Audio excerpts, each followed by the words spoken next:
Ben Lala, hors série. Nous vous offrons plusieurs entrevues à dimension humaine avec des personnalités de marque. Des gens qui travaillent fort pour faire leur travail. Parlons à la personne en arrière de l'image publique. Mon ami Sylvain Carbonneau et moi vous offrons cette série de hors-série. Merci, vraiment merci à nos invités qui ont accepté de se porter au jeu. Nous vous souhaitons un très bon divertissement. Ben Lala, bon Lala. Alors, notre invité de ce balado est M. Luc Boivin. Alors, M. Boivin est directeur général de la Fromagerie Boivin, une entreprise fondée en 1939 par la famille. Aujourd'hui, cette entreprise, elle est dirigée par 4 membres de la famille de la 3e et 4e génération. M. Boivin occupe les fonctions de directeur général. Il est diplômé de l'Université du Québec à Chicoutimi. C'est quelqu'un de très occupé, impliqué dans sa communauté. Il est également chroniqueur radio. Il est également ex-conseiller municipal à Ville-Saguenay. C'est quelqu'un qui a pris le temps de venir nous parler, de nous rencontrer dans ce concept de hors-série. Je vous présente M. Luc Boivin. Ben Lala, hors série. Alors, comment ça va, Luc? Ça va bien. Écoute, on s'habitue à la pandémie. L'entreprise, c'est avec les défis qu'on a tous les jours, mais la morale est bon, on va s'en sortir. Donc, comment tu te sens, dans le fond, dans cette atmosphère en pré-vaccin qui a été annoncée dans cet environnement-là, dans le milieu du fromage, là, dans le fond, comment ça se passe actuellement? Ben, les défis sont multiples. Nous, dans notre cas, on est assez diversifié. Fait qu'on touche au marché des commodités, des fromages industriels. On a le fromage fondu à tartiner. On livre nos produits dans tous les détaillants ou presque. On a aussi des restaurants. On a des clients dans la restauration. On est co-manufacturier pour une multinationale. On est dans la nourriture animale. Puis, je te dirais, la force qu'on a eue, c'est la chance qu'on a eue, c'est d'avoir cette diversification-là nous a permis d'être moins impactés parce que on l'a vu, l'alimentation a changé. Nos clients dans la restauration, il y a eu des mouvements quand même importants. Puis les ventes au détail ont compensé. Fait qu'un dans l'autre, je te dirais que au niveau des ventes, ça se maintient. Le défi qu'on a présentement, c'est vraiment un défi opérationnel d'assurer la fabrication des produits, de mettre en place les mesures pour limiter les potentiels cas de contamination à l'intérieur de notre usine, puis de bien desservir nos clients avec tous les défis que ça représente. Donc, jusqu'à maintenant, on s'en sort bien, on touche à du bois, mais on va passer à travers, je suis convaincu. Monsieur Boivin, lors de l'annonce du gouvernement, il y a de cela, mon Dieu, presque 1 an, 9 mois pour être plus précis, quand on a annoncé le confinement, est-ce que vous y étiez préparé? Est-ce que vous aviez eu vent, que ça pouvait arriver éventuellement, parce qu'on voyait ça venir des autres pays, là, les différentes règles sanitaires. Comment vous avez réagi à cette annonce-là? Ben moi, j'ai sur mon conseil d'administration, j'ai un externe qui est assez avisé sur ces choses-là. C'est un gars qui est très allumé, qui voyait déjà la crise qui se propageait en Chine et en Europe. Fait que nous, dès le mois de janvier, on a commencé à planifier, on va dire, que la crise allait arriver. Je l'avais mentionné à quelques-uns de mes amis en disant « Préparez-vous, on va vivre la pandémie au Canada ». Le monde me disait « Ben voyons, t'es-tu sérieux? » Puis je lui ai dit oui. Fait qu'on était un petit peu plus préparés à cause de ça. Fait que les gens qui nous écoutent, des fois, d'avoir des externes sur le CA pour réfléchir, c'est utile. Puis, mais est-ce qu'on pensait que ça allait durer aussi longtemps que ça? Je te dirais, la réponse est non. On pensait que le vaccin allait arriver plus rapidement que ça. La deuxième vague, on y croyait, mais on souhaitait, comme tout le monde, que le vaccin arrive. Puis là, malheureusement, on est entré dans la deuxième vague. Puis fait que ça arrive selon les projections les plus pessimistes qu'on avait. Là. Quel a été le défi le plus important à relever avec cette pandémie? Est-ce que ça a été les employés qui proviennent de l'extérieur? Est-ce que ça a été justement les employés locaux qui ont décidé de demeurer à la maison? Comment vous avez jonglé avec tout ça? C'est une bonne question. Je te dirais, le principal défi qu'on a eu à faire face lors de la première vague, c'est les mesures d'aide au niveau fédéral ont été orientées vers le grand public, on va dire. Fait que nous, ça nous a un peu tiré dans le pied parce que la PCU a fait en sorte que les gens avaient accès à un revenu immédiat sans trop se casser de la tête, sans démontrer, dans le fond, un lien d'emploi quelconque ou une cessation d'emploi quelconque, puis toucher un revenu qui était sans l'impôt, là, un montant qui était équivalent à quelqu'un qui travaillait à la sueur de son front là, avec les inconvénients. Fait que la PCU nous a magané, on va dire, dans notre personnel. Là. On a trouvé ça dur d'avoir à convaincre nos gens de rester à l'emploi alors que c'était facile pour eux d'obtenir un chèque. Là. Mes propres enfants me posaient la question pourquoi papa j'irais travailler, je peux avoir 500 $ à rester chez nous. Fait que ça, je te dirais, c'est dommage. L'aide, selon moi, aurait dû transiter par les entreprises. Parce que la plupart de ces gens-là avaient des emplois avant, puis ça aurait été mieux géré si les entreprises avaient payé ces gens-là pour assurer de maintenir le lien d'emploi. D'ailleurs, il y a d'autres pays dans le monde qui ont fonctionné comme ça.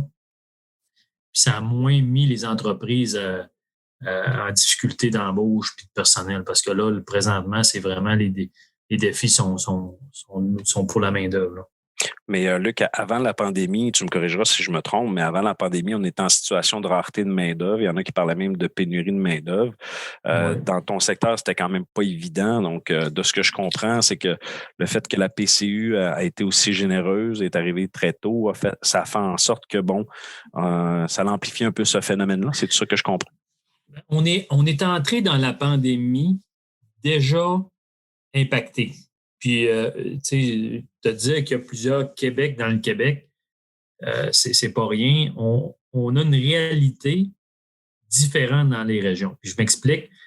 On voit la pénurie de main-d'œuvre est reliée. C'est qu'est-ce qui la cause? La réalité économique, c'est que les régions ont perdu beaucoup d'emplois suite au retrait des grandes entreprises. Mais les départs à la retraite sont venus compenser, dans le fond, ces pertes d'emplois-là. Le Saguenay-Lac-Saint-Jean, on a perdu 10 000 emplois, grosso modo, dans les 10 dernières années. Mais la population active est venue changer le portrait de sorte qu'on se ramasse avec un 3 000 emplois disponibles. Fait que même si on a perdu des emplois, on a 3 000 emplois, grosso modo, à combler. La différence entre les régions, puis Montréal, puis Toronto, puis Vancouver, c'est que les bassins d'immigration qui contribuent à venir remplir ces besoins de main-d'œuvre-là sont surtout et presque exclusivement concentrés à Montréal. Puis c'est facile à comprendre, c'est que les immigrants vont où quand ils arrivent au Canada? Ils vont dans les grandes villes, ils vont là où ils ont des amis, où il y a des communautés pour les accueillir, pour les intégrer. Puis ça se fait souvent au détriment des régions. Fait que les régions comme nous, en plus d'avoir à composer avec un défi économique parce qu'on est loin des marchés, on a à composer avec des défis de main-d'œuvre plus importants. Fait que ça, si je compare une entreprise comme moi qui est à Montréal, a moins de difficultés à trouver de la main-d'œuvre, a moins d'écart de salaire avec la grande entreprise pour essayer d'aller chercher les bons candidats que moi en région. Fait que ça, c'est un défi qu'on va devoir travailler. Puis c'est un défi qui n'est pas simple parce que, ça touche 3 paliers de gouvernement. L'immigration, bien, c'est une compétence partagée, fédérale, provinciale. Les municipalités ont un rôle à jouer également. Puis les entreprises, bien, c'est extrêmement compliqué d'aller chercher de la main-d'œuvre. Les visas de travail, comment amener des gens en région. Il va falloir être innovant, je pense, pour trouver des modèles qui vont favoriser justement les entreprises comme nous. Je ne sais pas si ça va prendre, par exemple, là, des visas de travail type fast-track pour qu'on puisse, par exemple, là, appliquer, je ne sais pas moi, des offres d'emploi sur Emploi Québec. Puis si on a quelqu'un de la France qui applique, bien qu'on puisse émettre rapidement un visa de travail avec des garanties particulières. Mais il va falloir trouver des modèles qui vont permettre justement aux régions d'aller chercher leur part du gâteau en immigration. Puis pas seulement en immigration, là, on va dire, on veut des immigrants de qualité. Là, c'est pas vrai que tout le monde va arriver ici en réfugié. Il y a moyen d'aller chercher des gens qui ont déjà des emplois, qui veulent vivre un nouveau départ au Canada, au Québec, en région. Puis, je pense que c'est des modèles qui vont devoir être mis en place parce que sinon, ce qu'on va voir, c'est une désintégration graduelle du secteur manufacturier dans les régions au profit des grands centres. Là. On le voit déjà. On a de plus en plus là, une concentration, une consolidation qui se fait des industries vers les grands centres. Luc, jusqu'à maintenant, on a parlé de la situation un peu de la pandémie, on a parlé d'emploi, de rareté de main-d'œuvre, on vient de parler un peu du contexte d'immigration, mais selon toi, quels sont les éléments qui font en sorte que la fromagerie Boivin est en mesure de tirer son épingle du jeu actuellement là, vers cette fin d'année 2020 et même, je te dirais, pour 2021? Qu'est-ce qui fait en sorte que votre entreprise va mieux s'en sortir? Ben, tu vois, nous, on est très focus sur nos priorités, sur les produits qu'on fabrique. On a eu un incident terrible quand on a passé au feu en 2011, mais le produit de l'assurance a permis de reconstruire une usine qui était relativement assez moderne. Qui a été difficile à reconstruire et à repartir, mais aujourd'hui, on regarde où on est rendu. Je te dirais, les gains de productivité que nous ont amenés cette nouvelle usine-là nous ont permis de tenir le fort et assurer une certaine croissance. Fait que, de sorte qu'aujourd'hui, dans les joueurs moyens au Québec dans le secteur laitier, on est parmi les plus importants. Puis notre modèle d'affaires fait en sorte qu'on va être capable de continuer de grandir par peut-être des acquisitions, puis par de l'intégration, par une croissance qui va être graduelle au niveau des différents marchés. Mais Luc, oui? Luc, je t'arrête juste. Excuse Sylvain, juste une petite parenthèse. Luc, est-ce que tu connaissais la rumeur qui touche le petit crémeux de la fromagerie Boivin suite au feu que vous avez vécu en 2011? Non, c'est quoi la rumeur? Ça a l'air qu'il est plus crémeux depuis le feu, donc qui fond plus facilement sur la tôle. Oui. Moi, c'est ce que j'ai entendu dire. C'est la légende urbaine qui court.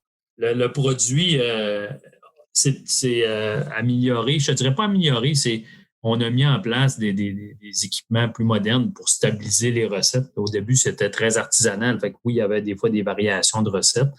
Mais là, maintenant, on est toujours en progression. On va dépasser, on a des excellentes parts de marché au Québec.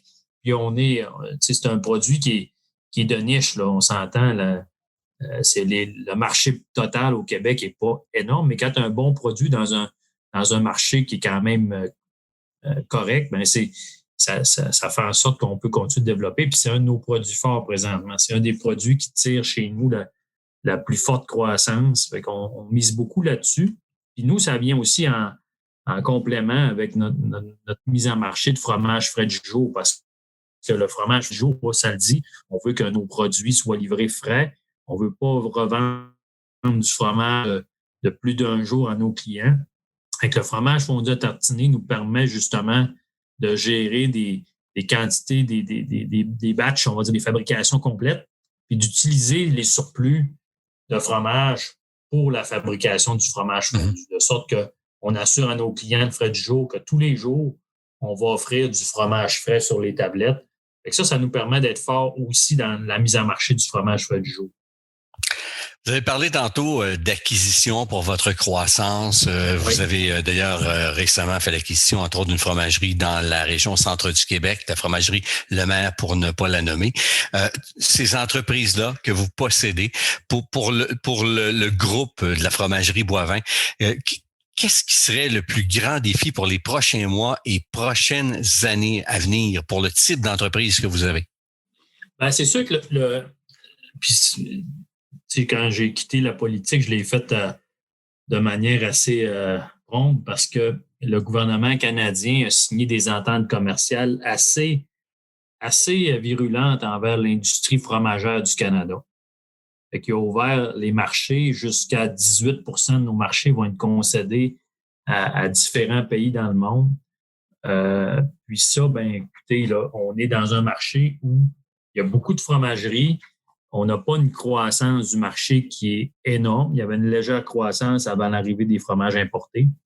Fait que l'arrivée d'acteurs internationaux dans le marché canadien va rendre, je te dirais, la consolidation de plus en plus rapide dans l'industrie. On prévoit que des entreprises comme Fromagerie Lemaire, il va y en avoir plusieurs qui, au courant des prochaines années, vont se regrouper, vont se consolider, vont vendre ou vont carrément fermer. Fait que c'est un enjeu qui est majeur. Puis depuis quelques mois, quelques années, on voit la tendance qui est là.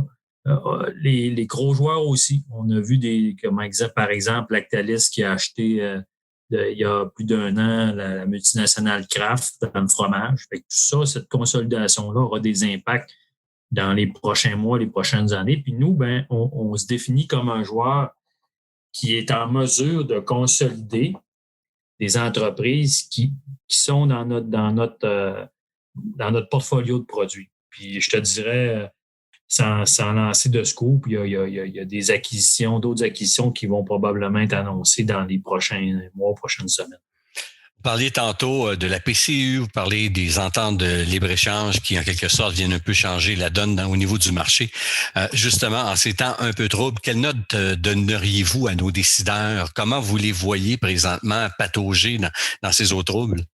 Bien, écoute, dans le cas de M. Legault, je pense que il fait un excellent travail. Au niveau du ministre de l'Agriculture, M. Lamontagne, André, on dit que c'est un des meilleurs ministres de l'Agriculture depuis Jean Garon, c'est pas rien. On donne pas la note parfaite, mais je te dirais, il y a beaucoup d'humilité dans le discours, d'essayer de faire les choses pour servir les gens. Ça me touche plus comme ancien politicien qui aime toujours la politique là, comme discours. Dans le cas du gouvernement fédéral, écoute, j'ai l'impression que la gestion de la pandémie s'est faite beaucoup plus par intérêt politique que par intérêt de servir les gens. Tu sais, la gestion financière du gouvernement, pas de plan, pas de contrôle, on dépense on dépense l'argent et on gérera après les contre-coups. Nous, ça nous a impacté avec la PCU. Je suis convaincu que sur les milliards dépensés, il y en a qui auraient pu ne pas être dépensés. Je ne suis pas sûr que le budget était bien dépensé. Puis dans toute l'aide, tout le dossier des compensations pour le secteur laitier, les fromageries, on est de promesse en promesse, puis sans rien avoir. Du côté provincial, je reviens au ministre Lamontagne, mais André a présenté récemment là, ce qui pourrait être une révolution dans notre secteur, ce qu'on appelle le code des détaillants, en anglais le Retail Code, pour justement, on va dire, mettre en place des lois qui vont encadrer les pratiques commerciales entre les acteurs du secteur agroalimentaire. C'est des lois qui ont déjà été mises en place dans d'autres pays dans le monde, dont l'Australie et la Grande-Bretagne. Fait que je salue le travail d'André Lamontagne là-dessus. Le fédéral n'a pas eu le choix d'embarquer. Fait que ça va être peut-être une planche de salut pour le secteur de la transformation laitière dans les prochains mois, prochaines années. Luc, pour le reste, au niveau municipal, écoute, j'ai été critique et je serai toujours critique vis-à-vis le travail qui est fait dans ma ville à Saguenay. Présentement, ce que je constate, c'est Saguenay est la seule ville des grandes villes au Québec qui voit sa valeur du rôle diminuer. On parle d'une baisse du rôle lors de la dernière le dernier rôle d'évaluation de 0,9 %. Ça veut dire que collectivement, on s'appauvrit. Puis, malheureusement, l'investissement ou les efforts mis pour compenser ces indicateurs-là, pour favoriser le développement économique de notre ville, les efforts ont servi à rien. On a vu, on a eu des attaques en règle sur Promotion Saguenay. Il y a eu des allégations de toutes sortes qui se sont avérées fausses sur toute la ligne. Puis ce qu'on constate aujourd'hui, c'est que après 3 ans et demi, on n'a toujours pas avancé. On n'a toujours rien de mieux à offrir, puis pas de plan. Puis la ville de Saguenay, je pense que, je considère que c'est la métropole nordique du Canada. C'est un royaume. Puis comme un royaume, on mérite d'être positionné comme un acteur économique important au Québec. Puis ça, il va falloir que la marge de manœuvre financière que la Ville dispose encore soit mise dans l'investissement qui va servir le développement économique de notre ville. Quand j'étais là, on a mis beaucoup d'efforts au niveau de l'aéroport, au niveau des parcs industriels, le parc industriel-portuaire, de supporter les projets d'investissement. On travaillait pour créer de la richesse à l'intérieur de notre ville parce qu'on disait que quand on crée de la richesse, on crée une économie favorable à ce que les gens veuillent habiter la ville, puis à s'assurer que la valeur des maisons, la valeur de l'actif des citoyens augmente, puis ils prennent la valeur. Fait que ça, je ne changerai pas mon discours. Je trouve que malheureusement, l'orientation qui a été prise par l'administration de la mairesse, puis j'enlève rien au travail des conseillers. Les conseillers, parmi le conseil de ville, il y en a qui sont mes amis, qui font un excellent travail. Puis on peut ou pas de chance de participer aux grandes orientations. Mais pour ce qui est de la mairesse, ben, c'est clair que les orientations qui ont été prises récoltent pas les fruits quand on parle des grands projets, mais on parle beaucoup de développement économique présentement dans notre ville. Puis malheureusement, j'ai peur, puis on va probablement le constater ensemble, que le prochain rôle d'évaluation soit encore baissier à Saguenay, ce qui entraînera une diminution de la richesse collective de tout le monde, puis des coûts supplémentaires, parce qu'on sera moins nombreux, moins riches à payer des dépenses qui ne cessent, elles, d'augmenter. Vous parlez du développement économique de la région et des projets qui pourraient voir le jour. On en parle depuis bon nombre d'années. On n'a qu'à penser à GNL Québec. On n'a qu'à penser à Ariane Phosphate. Avez-vous l'impression, peu importe les projets, peu importe où vous vous positionnez, c'est pas ça qu'on veut savoir. Avez-vous l'impression qu'on n'a pas vu de véritable porte-drapeau pour défendre la région, pour positionner la région?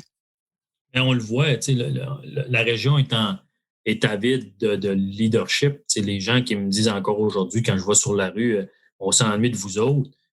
Ben, ils ne s'ennuient pas de nous autres comme d'avoir un pilote dans l'avion.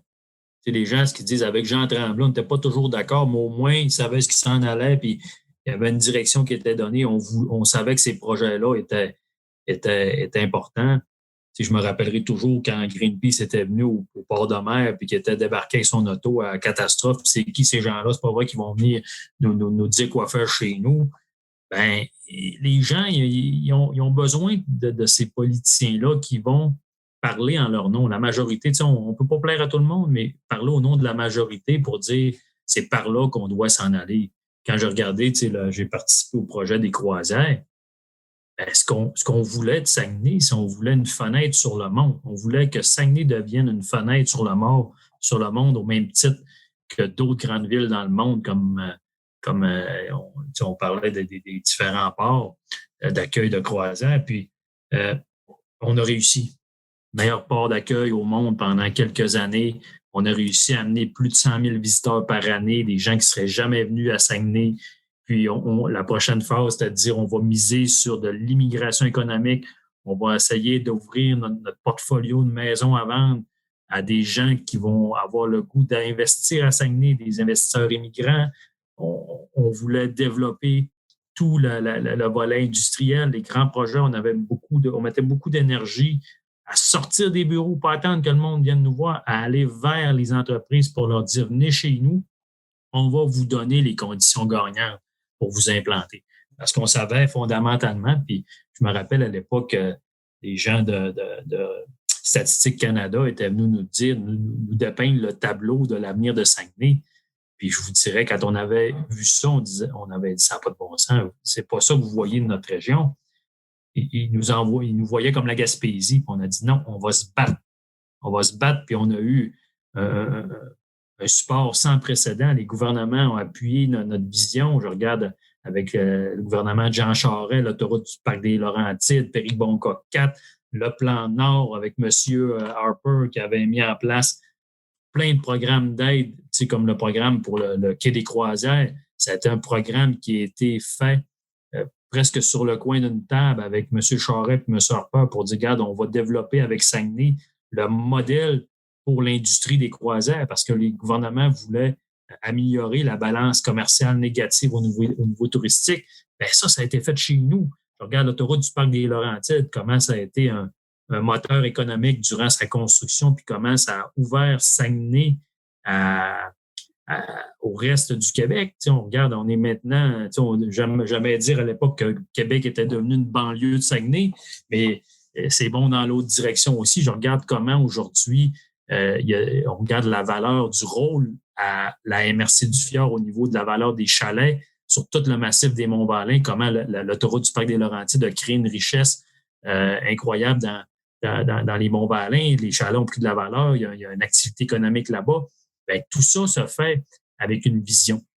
Il faut avoir une vision, il faut voir où on veut aller, pas l'an prochain, pas à court terme, à moyen et à long terme. Puis quand les gens adhèrent à cette vision-là, comme les gens ont adhéré au projet des croisières, au projet des barrages hydroélectriques qu'on a construits à Saguenay qui donnent encore cette année, je regardais les résultats financiers, 8 millions de revenus nets à la ville.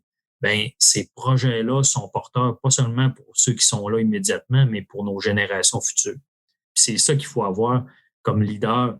Puis malheureusement, mais présentement, on est, comment je vous dirais qu'on a un fort leadership. Je ne considère pas que c'est ça un vrai leadership. En sous-question, Luc, avec ce que tu disais tout à l'heure, en lien avec le ministre Lamontagne, avec la fameuse codification qu'ils veulent implanter, le fait qu'il y a eu la renégociation de l'ALENA sous l'administration Trump et qu'il y a eu l'ouverture des marchés, notamment avec le marché européen. Donc, tous ces facteurs-là ont fait en sorte que ça fait mal à notre secteur agroalimentaire. Est-ce que tu perçois ça comme étant une mesure un peu déguisée, comme une barrière à l'entrée face aux autres produits qui sont exportés vers le Canada et vers le Québec? Écoute, c'est malheureux que les denrées alimentaires soient traitées de la même manière que tout autre bien économique. C'est, selon moi, le nourrir, puis ce que je vois que la CAQ est en train d'amener présentement, je salue l'initiative de M. Lamontagne encore là, puis de tous les ministres qui sont au Conseil des ministres, là, incluant Mme Laforêt qui fait un excellent travail. L'autonomie alimentaire du Québec, je pense, puis du Canada.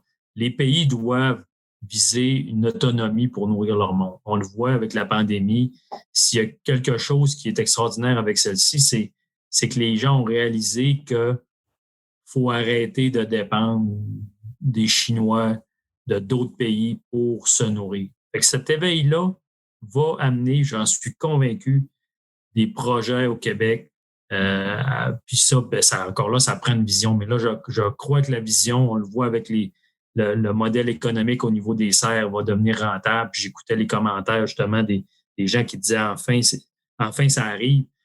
Ben, cette volonté-là d'amener justement l'autonomie alimentaire du Québec va positionner des projets qui vont être porteurs et qui vont assurer que l'ensemble de la grappe alimentaire va connaître là, un essor. Parce que, tu sais, M. Lamontagne le disait, comment faire pour s'assurer que les Québécois consomment plus de produits québécois. Ben, tu sais, cet appel-là, je pense qu'il est entendu par les Québécois. Puis, sincèrement, les Québécois ont intérêt à encourager les produits qui sont faits localement chez eux parce que c'est de l'économie circulaire, c'est des entreprises qui fabriquent, transforment, produisent des produits qui respectent nos normes alimentaires, mais aussi nos normes en matière d'environnement.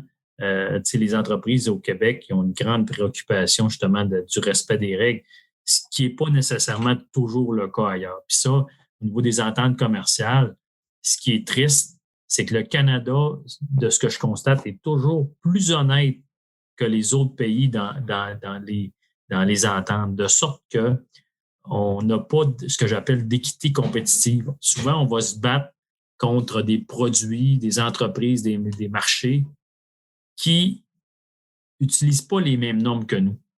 Fait qu'on va voir souvent arriver des fromages, va arriver des produits alimentaires qui vont utiliser des normes qui ne seront pas toujours celles qu'on veut avoir au Canada. Fait que quand on fait des ententes commerciales, si tout le monde respectait les mêmes règles qu'on s'impose au Canada, je ne suis pas sûr que les produits coûteraient le prix qu'il coûte au Canada. Puis là, je ne parle pas de bananes, là, je parle de produits de base pour lesquels le Canada est très bien positionné pour les fabriquer ou les produire. C'est bon. Merci pour ce complément. Sur une note un peu plus personnelle, en fait, on le voit là, puis on t'entend, Luc. D'ailleurs, je te tutoie et je t'appelle Luc depuis le début de notre entretien. On se connaît quand même depuis un bon bout de temps. Et je peux même affirmer que, en tout cas pour moi, tu es un leader né. Puis de toute façon, ton parcours le démontre très, très, très bien. Donc, j'irai avec la question peut-être un peu plus officielle. Donc, aimeriez-vous être celui qui prend les décisions dans la région? Et si oui, quel serait votre principal cheval de bataille? Écoute, c'est clair que on a besoin de... La ville de Saguenay et la ville centrale de la région, le bras exécutant, c'est clair que le positionnement de la ville doit être plus fort au niveau économique. On doit positionner notre ville comme un modèle. On doit aller chercher auprès des gouvernements. Puis pour ça, il faut minimalement le demander. Non pas des outils pour taxer les entreprises, mais au contraire, des outils pour mettre en place des mesures de péréquation pour favoriser le développement des régions pour compenser, on va dire, là, quand je dis l'équité compétitive, c'est d'arriver avec un modèle où on va avoir une équité compétitive avec les grandes villes ailleurs au Québec puis au Canada. Et pour faire ça, ben, c'est des outils, il faut y croire, puis il faut surtout aller les demander. Quand je parlais tout à l'heure d'avoir des avantages, d'avoir une politique régionale au niveau de l'immigration, clairement, Saguenay doit se positionner pour aller chercher les investisseurs immigrants, aller chercher les modèles fast-track qui vont permettre d'offrir un accueil facile à des immigrants économiques, mais aussi au niveau de la main-d'œuvre manufacturière. Favoriser le développement, l'investissement du secteur manufacturier pour être moins dépendant de la grande entreprise, parce que, bon, la grande entreprise a assuré notre développement dans les dernières années, dans les derniers 100 ans, mais il faut, à travers ces grappes-là, favoriser le développement de nos entreprises. Puis ça va se faire à travers quoi? À travers des programmes comme les crédits d'impôt à l'investissement, comme les crédits d'impôt sur la masse salariale, on le voit, là, des modèles économiques qui fonctionnent bien au Québec. Si on prend l'exemple du numérique avec le multimédia, ben les entreprises qui s'installent ici au Québec, comme Ubisoft ou d'autres, l'ont fait pourquoi? Parce qu'il y avait des avantages au niveau des crédits d'impôt sur la masse salariale. Donc, on doit étendre ça au niveau des régions, trouver un équilibre, pas que les régions soient non plus trop en compétition les unes les autres, mais il faut développer un modèle économique pour que les régions puissent avoir des avantages compte tenu de leur éloignement des marchés puis des défis qui ont à faire face au niveau de la main-d'œuvre. Pour le reste, ben, écoute, il faut croire en nous. Je pense qu'il y a beaucoup de ça que c'est la différence entre le verre d'eau est toujours à moitié plein, est toujours à moitié, c'est de le voir à moitié plein. Puis ça, dans le discours, c'est d'avoir un discours rassembleur, d'avoir un discours positif, dynamique, pour inciter justement les gens à croire en nous. Puis ça, la région a toujours été une région résiliente. On a le facteur fondateur qui dit que les premiers qui sont venus ici, ben, s'ils ont réussi à venir ici puis survivre ici, c'est parce qu'il y avait une génétique plus forte. Ben, on le constate, là. Est-ce qu'on est meilleur qu'ailleurs? Je vous dirais, quelqu'un du Saguenay-Lac-Saint-Jean, là, quand il s'en va dans les grands centres, il est presque sûr de réussir parce qu'il faut être plus fort qu'ailleurs pour survivre ici dans la région. Puis ça, c'est vrai aussi en politique. Avec nos politiciens sont forts souvent à défendre la région. Je vois le travail de Mme Laforêt, comment elle se bat pour amener des choses. Ben, je pense que ça va prendre la même chose, mais ce dynamisme-là va passer par Saguenay parce que clairement, c'est la ville qui va exécuter tout ça. Mais ça faut que ça soit bien aligné, bien organisé avec les gouvernements provinciaux, fédéral, comme on l'a fait à l'époque. M. Boivin, on vous dit un gros merci d'avoir pris du temps pour nous en cette fin d'année. On va vous souhaiter une joyeuse période des fêtes. Puis j'en profite souhaiter une bonne année puis J'espère un beau 2021 plus positif que 2020. Alors, Sylvain, tes commentaires face à ce que Luc nous a parlé, c'est intéressant, sa position face à la politique, face à son industrie. Ben, c'est surtout positif. C'est surtout positif de savoir que pour lui, il voit des solutions. Il y a des pistes de solutions possibles, ne serait-ce que d'avoir de meilleurs leaders, de meilleurs décideurs, de meilleurs porte-drapeaux. Puis ça, pour représenter la région à la grandeur du Canada, là, on ne parle pas strictement là, d'une mairie ou encore d'un député. Là. C'est d'avoir des porte-drapeaux. Et ça, je pense que c'est véritablement le cheval de bataille sur lequel on devra travailler et quand même assez rapidement pour ne pas manquer, pas qu'il y ait de rendez-vous manqués au cours des prochaines années. Mais au moins, je trouve ça positif que d'entendre un homme d'affaires arriver avec des pistes de solutions et voir un avenir non pas gris, mais quand même avec quelque chose de pas mal plus clair.